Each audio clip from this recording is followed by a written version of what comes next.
आज मैं आपसे एक बहुत महत्वपूर्ण मुद्दे पे बात करना चाहता हूं। मैं जहां भी जा रहा हूं, लोग मुझसे एक ही बात कह रहे हैं, केजरीवाल जी वोट तो आपको देते हैं, पता नहीं जाता कहां है। केजरीवाल जी ये मशीनों को संभाल लेना, ये मशीनें बड़ी गड़बड़ हैं, इन लोगों ने मशीनों में बहुत गड़बड़ कर रखी है। मैं दिल्ली की जनता को कहना चाहता हूं कि मेरे को सूत्रों से पता चला है कि मशीनों से ये 10% वोट की गड़बड़ कर सकते हैं। आप इतना जम के वोट देना, इतना जम के वोट देना, एक एक झाड़ू का वोट डालने के लिए निकलना चाहिए कि अगर हमारी 15% की लीड हो गई तो 5% से जीत जाएंगे। 10% के ऊपर की लीड दे देना हर जगह।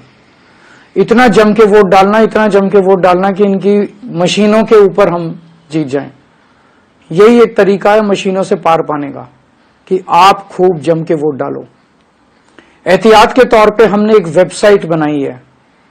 महाराष्ट्र और हरियाणा के चुनावों से जो सीख मिली, उससे हमने ये तय किया है कि 5 तारीख की रात को इस वेबसाइट के ऊपर हर पोलिंग बूथ की ये 6 जानकारी हम उस वेबसाइट पे डाल देंगे ताकि मशीनों से छेड़छाड़ ना की जा सके। नंबर 1, उस पोलिंग बूथ का नाम या नंबर क्या है। नंबर 2, उस पोलिंग बूथ का प्रिसाइडिंग ऑफिसर कौन है, उसका नाम। नंबर 3, कंट्रोल यूनिट का आईडी क्या है, जो कंट्रोल यूनिट है उसका आईडी क्या है। नंबर 4, उस बूथ पे रात तक अंतिम तक टोटल कितने वोट पड़े। तो इससे यह पता चल जाएगा कि अगर 800 वोट पड़े तो गिनती 800 ही वोट की होगी, क्योंकि हम उसमें मशीन में डाल देंगे कि उस दिन कितने वोट पड़े। कई जगह आरोप लगता है ना कि वोट तो पड़े 600, गिनती हो गई 800 वोट की, तो वो नहीं हो पाएगा। हम 5 तारीख की रात को सारा डेटा वेबसाइट पे डाल देंगे।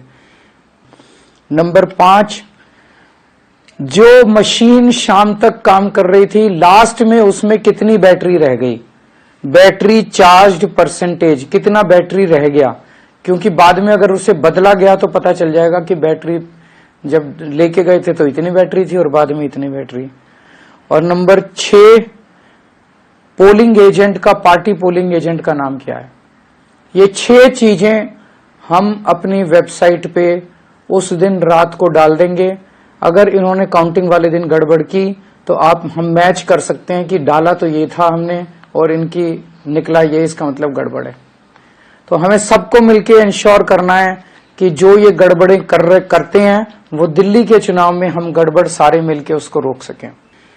अंत में फिर से मैं ये कहना चाहता हूं कि एक एक वोट पड़ना चाहिए। अगर हमें ईवीएम का खेल, इनका हराना है इनको ईवीएम के खेल में, तो एक एक वोट, एक एक